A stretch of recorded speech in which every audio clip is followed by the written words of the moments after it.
400 पार का जो नारा था वो अभी आधे पे आ गया है, इस बारे में क्या बैठे हैं 92 वार्ड में, यहाँ के जो मसले हैं जैसा 33(5) के मसले का यहाँ पे कुछ एक्शन नहीं हुआ है, कुछ काम नहीं हुआ है, तो इस चीज़ से रिलेटेड आपका काम हुआ है, इस बारे में बताइए। आवाम बेरोजगारी से परेशान है, महंगाई से सिर्फ यही नहीं पूरे देश में चल रही है और इंशाल्लाह 400 पार का जो नारा हमारे देश के प्रधानमंत्री मोदी जी ने दिया है उसे हम सफल में 33(5) और 33(10) के मसले को लेकर जितनी भी लड़ाइयाँ लड़ी गई वो सिर्फ और सिर्फ भारतीय जनता पार्टी के कार्यकर्ताओं ने, कभी चुनाव में नहीं है। उज्जवल निगम साहब आए लेकिन वो है तो हमारी पार्टी के ही उम्मीदवार, तो ये हमारा फर्ज बनता है कि अब उनको भारत नगर वालों को उनके साथ में मुलाकात करा के भारत नगर वालों की जो समस्या है ये हम उज्जवल निगम साहब के साथ हमारे इंशाल्लाह हमारे जब निगम साहब जीतेंगे तो वो खुद एक वकील है और देखना ये पेज हम कैसे खोलते चले जाएंगे और भारत नगर को उसका हक जरूर। हमेशा कांग्रेस को बढ़ावा देते आए हैं, जरा उनसे पूछो कि इतने साल खासदार रहे, आमदार रहे, कभी भारत नगर वाले की उंगली पकड़ के वेल ग्रेजुएट को आदमी को बीकेसी में कभी नौकरी लगवा दी सिद्दीकी के पास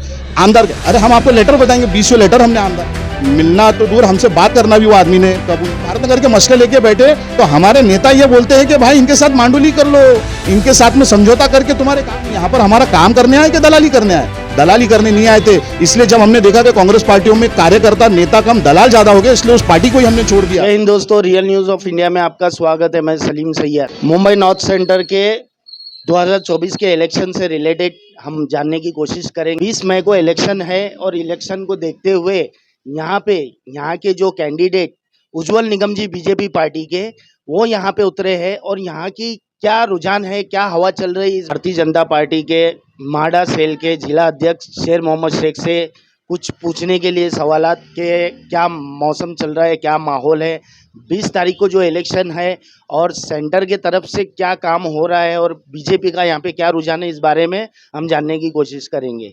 शेर मोहम्मद शेख जी, हमारे चैनल में आपका स्वागत है। जिस तरीके से अब इलेक्शन नज़दीक है, यहाँ की जनता का वक्त आया हुआ है कि अपने तकलीफ़ें, अपने सवाल रखे। जिस तरीके के हालात से यहाँ पे लोग गुजरे हैं तो उस बारे में जानने की कोशिश करेंगे। सब में पहला हमारा जो सवाल रहेगा कि यहाँ पे बीजेपी की क्या हवा चल रही है? बीजेपी की हवा सिर्फ यही नहीं पूरे देश में चल रही है और इंशाल्लाह 400 पार का जो नारा हमारे देश के प्रधानमंत्री मोदी जी ने दिया है उसे हम सफल करेंगे। जिस तरह सूत्रों के अनुसार पता चल रहा है वो 400 पार का जो नारा था वो अभी आधे पे आ गया है, इस बारे में क्या बोलना चाहिए? ये गलत है, ये सब अफवाह है। विरोधी लोगों का क्या है, ये तो यही सब अफवाह फैलाते रहते हैं, लेकिन इंशाल्लाह हम 400 पार हो रहे हैं। ठीक है शेर मोहम्मद शेख जी, जिस तरह से यहाँ मैं इस विभाग में जहाँ बैठे हैं 92 वार्ड में, यहाँ के जो मसले हैं जैसा 33(5) के मसले हैं और यहाँ पे आप देखे हैं कि वर्षा गायकवाड़ जी कांग्रेस की एक दिग्गज नेता है जो कि यहाँ से मतदान कर रही है, यहाँ पे कैंडिडेट है और यहाँ के लोगों को उनसे बहुत होप है क्योंकि 10 साल तक का यहाँ पे कुछ एक्शन नहीं हुआ है, कुछ काम नहीं हुआ है, तो इस चीज़ से रिलेटेड आप क्या बोलेंगे? देखिए, सांसद होता है, एक आमदार होता है, कॉरपोरेटर होता है, ठीक है।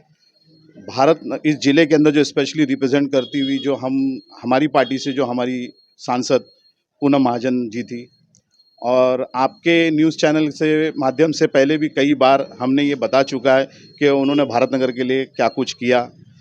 भारत नगर में 33(5) और 33(10) के मसले को लेकर जितनी भी लड़ाइयाँ लड़ी गई वो सिर्फ और सिर्फ भारतीय जनता पार्टी के कार्यकर्ताओं ने लड़ी। चाहे यहाँ पर अवैध ढंग से सिटी सर्वे हो रहा था, उसको रुकाने का काम भी भारतीय जनता पार्टी के कार्यकर्ताओं ने किया और कोई पार्टी का कार्यकर्ता बढ़कर नहीं आया। भारत नगर के अंदर माड़ा का बोर्ड लगाने से लेकर तो जितनी भी यहाँ पर एविडेंस कलेक्ट किए गए और प्रशासन को हिलाने का काम अगर किसी ने किया तो वो भारतीय जनता पार्टी के कार्यकर्ता और हमारी नेताओं ने किया। वक्त अब ये आया है कि हमारी नेताओं ने और हमारी पार्टी ने जो भी भारत नगर को इंटरनल या ओपनली जो सपोर्ट किया है, तो अब उनके तरफ हमारी वफादारी क्या बनती है। आज वो चुनाव में आए हैं, ये बात और है कि हमारी ताई अभी चुनाव में नहीं है, उज्जवल निगम साहब आए लेकिन वो है तो हमारी पार्टी के ही उम्मीदवार, तो ये हमारा फ़र्ज़ बनता है कि अब उनको भारत नगर वालों को उनके साथ में मुलाकात करा के भारत नगर वालों की जो समस्या है ये हम उज्जवल निगम साहब के सामने रखकर एक इंटरेक्शन करेंगे, एक डायलॉग करेंगे उनके साथ कि हमारी भविष्य के अंदर ये सारी तकलीफ़ें जो 33(5) और 33(10) को लेकर चल रही है, इसमें हमारा पहले भी कैसा पार्टी का सहयोग मिला और आगे भी कैसा मिले, इस चीज़ पे चर्चा उज्जवल निगम साहब से बहुत जल्द हमारी होने वाली है। और इंशाल्लाह हमें पूरा यकीन है कि जिस तरह पूनम ताई ने हमारा साथ दिया उस तरह निगम साहब भी हमारा साथ देंगे। और अभी तो बहुत अच्छी बात ये हो गई कि अल्लाह का करम है कि निगम साहब जो हमको अभी उम्मीदवार मिले, ये खुद एक नामी गिरामी लॉयर है और भारत नगर के मसले मसाइलों को कोर्ट के पेचीदा चीज़ों में जिस तरह से फंसा के रखा हुआ है, तो अगर हमारे इंशाल्लाह हमारे जब निगम साहब जीतेंगे तो वो खुद एक वकील है, और देखना ये पेच हम कैसे खोलते चले जाएंगे और भारत नगर को उसका हक ज़रूर दिला के रहेंगे। भारत नगर की आवाम जानना चाहती है कि पिछले 10 सालों में कुछ एक्टिविटी नहीं हुई है, कुछ कानूनी सपोर्टिंग नहीं हुआ है, तो आते 5 सालों में क्या चीज़ का होगा, इस बात की क्या उम्मीद लगा के रखें? देखिए, आप भारत नगर के अंदर अगर बताओ तो ताई के माध्यम से अब तक के हमारे कितने कार्ड बँट चुके हैं? 200। भारत नगर जैसे क्षेत्र के अंदर ये 200 के ऊपर तक के कार्ड लोगों को आयुष्मान कार्ड हम लोगों ने दिया है। कई और भी चीज़ों का हम लोगों ने जो स्कीम्स वगैरह जो मोदी जी की चल रही थी, चाहे वो बैंकिंग सेक्टर से लेकर हो, चाहे वो उज्ज्वला योजना के सेक्टर माध्यम से हो, चाहे बेटी पढ़ाओ बेटी बचाओ के माध्यम से हो, ये तमाम योजनाओं को लाकर जब हम 2 साल से जब भारतीय जनता पार्टी से जुड़े, हमने ये सारे काम पूनम ताई जी के नेतृत्व में रह के ये भारतीय जनता पार्टी के काम भारत नगर वाले ही नहीं। और देखिए, मैं सिर्फ भारत नगर का नहीं, एक पूरे जिले का एक जिला अध्यक्ष हूँ, तो मैं सिर्फ यहाँ की बात नहीं, हमने पूरे जिले के अंदर म्हाड़ा के ताल्लुक से जहाँ पर भी लोगों को तकलीफ पहुंची है, भारतीय जनता पार्टी उनके साथ में खड़ी रही है और लोगों की समस्याओं का हल करके दिया हमने। यहाँ की आवाम बेरोजगारी से परेशान है। हजारों लाखों लोग आज जो यहाँ पर L&T कंपनी हो, चाहे जितने भी बड़े बड़े प्रोजेक्ट चल रहे हैं, वो तमाम के तमाम जितने भी मजदूर है वो आज इस भारत नगर के अंदर रेंट के ऊपर आके रहते हैं। तो ऐसा है नहीं कि हाँ रोजगार नहीं है, हजारों लाखों लोगों को रोजगार मिल यहाँ रहा के है। रहवासी तो जॉब पे नहीं है ना। यहाँ के रहवासी जॉब पे नहीं है, इसके लिए भारतीय जनता पार्टी कसूरवार कैसे हो गई? इससे पहले के जो नुमाइंदे थे यहाँ से, तो भारत नगर से तो लोगों ने हमेशा कांग्रेस को बढ़ावा देते आए हैं। जरा उनसे पूछो कि इतने साल खासदार रहे, आमदार रहे, कभी भारत नगर वाले की उंगली पकड़ के वेल ग्रेजुएट को आदमी को बीकेसी में कभी नौकरी लगवा दी क्या? हमारे वहां पर से नौकरी लगाने के नाम पे लोगों की टॉयलेट बाथरूम साफ करने की नौकरियां लगाने की बात करते हैं। हमारे यहाँ पर बड़े बड़े जो पढ़े लिखे इंजीनियर, पॉलिटेक्निक जैसी स्कूलों से पढ़े हुए इंजीनियर जैसे महकमे के लोगों को जब इनके पास जाते थे, इनके पास में कभी कोई सवाल का जवाब नहीं होता था। इतने साल उन लोगों ने यहाँ पर आमदार और खासदार है, कौन से भारत नगर वालों को बीकेसी के अंदर नौकरियां दिलवा दी? हम तो अभी अभी आए हैं, हम आपसे ये बता रहे हैं कि हमारी एक भारतीय जनता पार्टी में हम माइनॉरिटी और मुस्लिम लोगों की खास तौर के ऊपर ये एक नई शुरुआत हुई है। अभी जैसे कि देश के प्रधानमंत्री जी ने मुसलमानों को खुले मंच पे से एक संदेश ये दिया कि मुसलमानों को आत्ममंथन करने की ज़रूरत है। आत्ममंथन का मीनिंग क्या है? आत्ममंथन का मतलब ये है कि सुकून और शांति से बैठकर, स्पेशली पढ़े लिखे मुसलमानों को ये सोच और विचार करना चाहिए कि जब 10 साल मनमोहन जी की सरकार थी, कांग्रेस की सरकार थी सेंट्रल में, तो मुसलमानों को उसके अंदर क्या मिला, उनकी भागीदारी क्या रही है।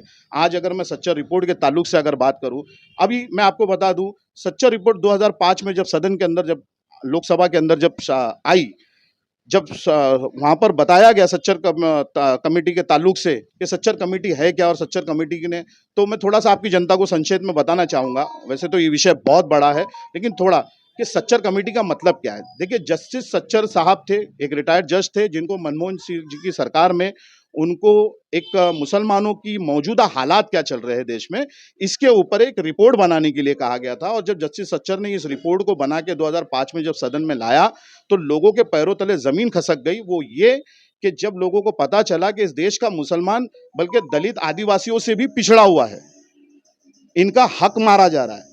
और इतना हक मारा जा रहा है कि अगर देश में सबसे बड़ी आबादी हिंदू भाइयों के बाद में अगर कोई आबादी है तो वो मुसलमानों की।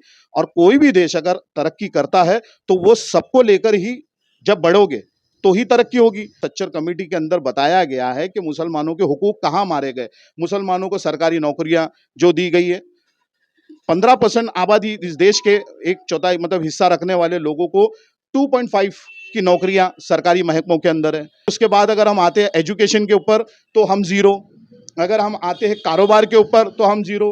हमको सच्चर कमेटी में ये कहा गया कि भाई मुसलमानों को कारोबार करने के लिए फंड्स मिलना चाहिए, बैंकों से फंड मिलना चाहिए, उनके इलाकों को जो उनके घर है उनकी प्रॉपर्टीज को मतलब मॉर्गेज करके आपको फंड। अब मैं आपको छोटी सी एक बात बताता हूँ कि अगर हम कारोबार करने जाते थे तो जब बैंक की तरफ हम लोन के लिए जाते हैं तो वो सीधा ही पूछते कि 3 साल का आपका इनकम टैक्स किधर है।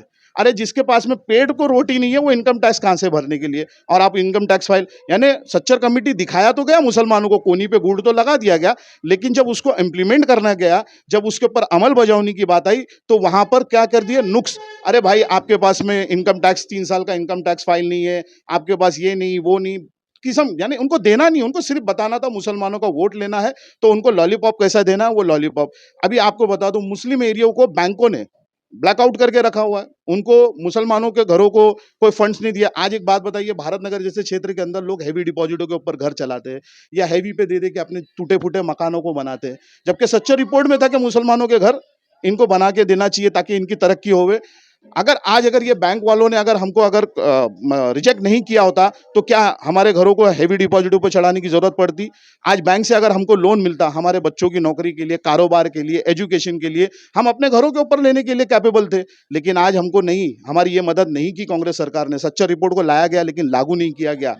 आज हमारा पढ़ाई का दर कहां से कहां पहुंच गया, ये चीज को देखिए। सच्चा रिपोर्ट में ये तक के था कि मुसलमानों को बाकायदा, जैसे कि मैं आपको फॉर एग्जांपल कि जैसे एसटी एससीओ को कैसा रिजर्व करके एक सीट दी जाती है चुनाव लड़ने के लिए, चाहे कॉर्पोरेशन हो, आमदार हो, खासदार की हो, उनको कैसा एक रिजर्व सीट दी जाती है। क्या यहां पर तो था कि मुसलमानों को मिलनी चाहिए।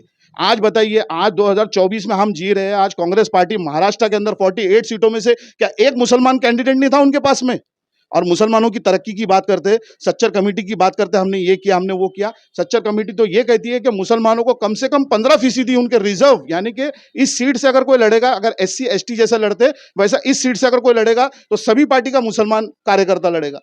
शेर मोहम्मद शेख जी, आप मुझे ये बताइए कि धर्म की राजनीति कौन सी पार्टी कर रही है हिंदुस्तान के अंदर? सर धर्म की राजनीति तो सर ये पुरखों से, राजा महाराजाओं के जमाने से चलती चली आई है। ये हिंदुस्तान का दुर्भाग्य है। आज भी मैं आपको बता रहा हूं कि जो मुसलमानों के हित में भारतीय जनता पार्टी काम कर रही है ना, बंद मुट्ठी भले हित में, यस हित में मैं बता रहा हूं। आज हमने आत्ममंथन, हमने 2 साल पहले, मोदी जी तो आज बोल रहे हैं कि मुसलमानों का आत्ममंथन, हमने 2 साल पहले आत्ममंथन कर लिया था। जब भी तो आज कांग्रेस का कार्यकर्ता कांग्रेस पार्टी को छोड़कर, आत्ममंथन करने के बाद कांग्रेस पार्टी को छोड़ के भारतीय जनता पार्टी से जुड़ा है, और आज मुसलमान कार्यकर्ता भारतीय जनता पार्टी से जुड़ा है। आने वाले दौर में मुसलमान वोटर भी भारत नगर ये मुसलमान भारतीय जनता पार्टी से जुड़ेगा, ये मैं आपको चैलेंज करता हूं। मैं मुंबई नॉर्थ सेंटर में जिस तरह का यहाँ पे जो इलेक्शन का रुझान चल रहा है, तो यहाँ पे किसकी हवा है और यहाँ पे किसके जीत के आने के चांसेस है? देखिए, जीतेंगे तो हमारे एडवोकेट साहब ही, उज्जवल निगम साहब ही जीतने वाले हैं। मैं आपको फॉर एग्जांपल एक छोटा सा भारत नगर का ही देता हूं। अभी हाल ही में हमने आपका इंटरव्यू देखा कि कांग्रेस पार्टी का स्टेज का प्रोग्राम था, और आपने हमारे दोस्त राजा रहबर साहब का भी इंटरव्यू लिया और भी काफ़ी लोगों का लिया। मैं आपको एक बात बताना चाहता हूं हजरत, कि आज भारत नगर का वो हाल हो गया है कि जो कभी पीछे नारा दे के चलते थे ना कांग्रेस के अंदर, वो आज सारे मंच के ऊपर चढ़े हुए नजर आ रहे हैं। और आज भारत नगर का कांग्रेस का कैडर जो होता है ना, कार्यकर्ता का जो एक जिम्मेदार वर्कर जिसको सवाल के जवाब देना होते हैं, वो कैडर खत्म हो गया है। तो अभी तो बाहर इब्राहिम भाईजान, उनके साहबजादे और राजा रहबर जी और बाकी तमाम लोगों को बाहर से लाकर भारत नगर में लीड कराया जा रहा है भारत नगर से। तो इसका मतलब ये समझ लीजिए ना कि भारत नगर में कांग्रेस खत्म हो चुकी है। कांग्रेस का कोई यहाँ नाम लेने वाला भी नहीं है। ये चंद लोग जो भटके हुए, जिनको मालूमात नहीं है कि पर्दे के पीछे का दुश्मन असल कांग्रेस है, और ये कांग्रेस के लोग ही भारत नगर को बर्बादी की कगार पे। मैं आपको ये बताता हूं कि राजा रहबर साहब ने आपके इंटरव्यू में कहा, मैंने अच्छे से सुना, कि भारत नगर के ये जो मुद्दे चल रहे हैं 33(5), 33(10) के, पहले की किसी कांग्रेसी ने मुद्दा उठाया नहीं। मैं आज आपको हकीकत बताता हूं कि ये मुद्दा, जब आप खुद इंटरव्यू लेने के लिए आए थे, ये मुद्दा मैं कांग्रेस में रह के हुए, जिला अध्यक्ष रहते हुए, क्या मैंने ये मुद्दा नहीं उठाया था? क्या मैंने म्हाड़ा का बोर्ड नहीं लगवाया? क्या मैंने मेहनत नहीं की यहाँ पर? और जब मैं अपनी सांसद के पास में जाता हूँ कि भारत नगर के अंदर ये जुल्म हो रहा है, ये सब कुछ हो रहा है, तो हमारी सांसद उस वक्त की वो कहती है कि भाई ये सारे मसले मसाइल मेरे पास मत लेके आओ, मैं अभी सांसद नहीं। अरे दिल टूट गया हमारा।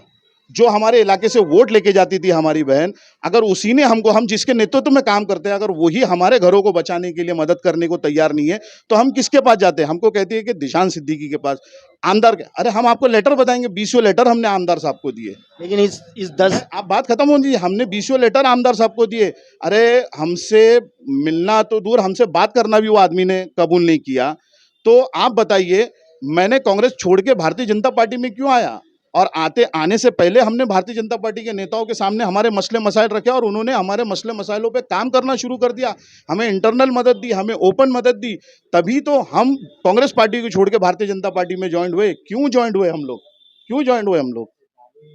इसीलिए ज्वाइन हुए ना कि हमारे इलाके के काम अगर जो पार्टी करेगी हम उसके साथ है। देखिए, हमारे सर पे छत है तो सब कुछ है, अगर हमारे लोगों के सर पे छत नहीं इस मुंबई शहर में, तो हमारा कुछ भी नहीं है। अरे हम जब हमारे भारत नगर के मसले लेके बैठे तो हमारे नेता ये बोलते हैं कि भाई इनके साथ मांडुली कर लो, इनके साथ में समझौता करके तुम्हारे काम कर लो। तो हम यहाँ पर हमारा काम करने आए कि दलाली करने आए? दलाली करने नहीं आए थे। इसलिए जब हमने देखा कि कांग्रेस पार्टियों में कार्यकर्ता नेता कम दलाल ज्यादा हो गए, इसलिए उस पार्टी को ही हमने छोड़ दिया और देशभक्त पार्टी के अंदर हम भारतीय जनता पार्टी से जुड़ के आज हमारे इलाके के लिए काम कर रहे हैं। यहाँ से नहीं, यहाँ से सोचने का वक्त आया है। मैं तमाम वोटरों से रिक्वेस्ट करूंगा, मेरी माँ बहनों से, स्पेशली माइनॉरिटी के अंदर मुसलमानों से ज्यादा मैं रिक्वेस्ट करूंगा कि नरेंद्र मोदी जी आपके दुश्मन नहीं है, भारतीय जनता पार्टी आपकी दुश्मन नहीं है, ये आपके सच्चे चाहने वाले हैं। आप लोग इनको एक बार देखो, एक पुराना गीत है, अपने ही गिराते हैं नशे मन पे बिजलियां, गैरों ने आके फिर भी इसे थाम लिया है। दुश्मन ना करे दोस्त ने वो काम किया है। तो दोस्तों ने यानी कांग्रेसियों ने तो हमेशा धोखा ही दिया है। अजनबी समझते हो ना बीजेपी को, इन्होंने आके थाम लिया है हमको। तो मेरी रिक्वेस्ट है कि आप भारतीय जनता पार्टी की तरफ अपना रुझान करें।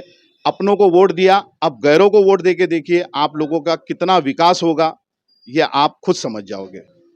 देखिए, जिस तरह से शेर मोहम्मद शेख जी ने अपनी विचारधारा रखी है और अपनी पार्टी को लेके एक सफाई दी है, तो जनता कहीं ना कहीं जागरूक है इस चीज़ से और जनता को पता है कि हमको किसको वोट देना है, किसको वोट करा के मेंबर ऑफ पार्लियामेंट में भेजना है, कौन हमारे हक में आवाज़ उठाएगा। 20 मई के दिन ये चीज़ पता चल जाएंगी, लोगों का क्या रुझान है, लोगों की क्या विचारधारा है, इस बारे में सोचना और इस बारे में समझना ये आपके ऊपर फैसला है। जब तक हमारे चैनल पे बने रहिए। जय हिंद, जय महाराष्ट्र।